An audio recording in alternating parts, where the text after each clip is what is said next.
Может, мы тут зря ходим такой толпой, не? Нет, вот. А?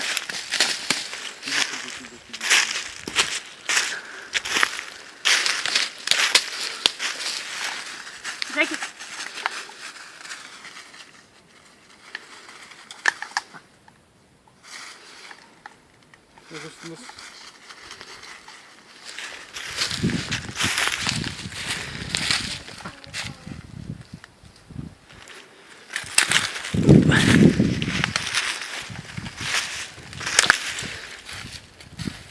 Она зрительная. Она уже носом.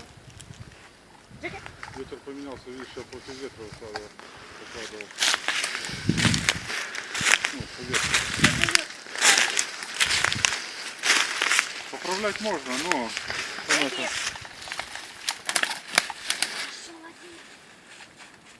Ну, первый раз я начну. Сюда идет? Туда, видишь, чтобы эти висят. Вот. Этими, слушай, знаешь, как мы делаем? Мы этими ценниками. Ну классно, на оценить чуть-чуть идет.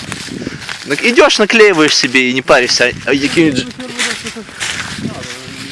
И когда...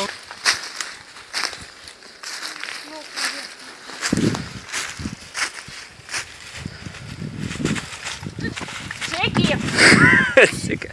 Она думает, что это цацка.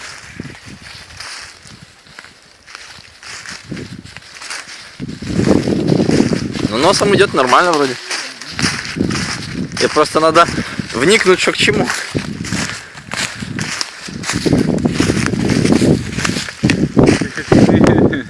Можно поправлять. А там даже нет.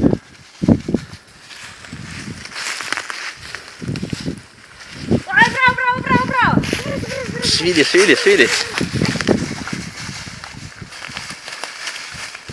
Дай. Ай, браво. Ай, браво. Браво. Браво.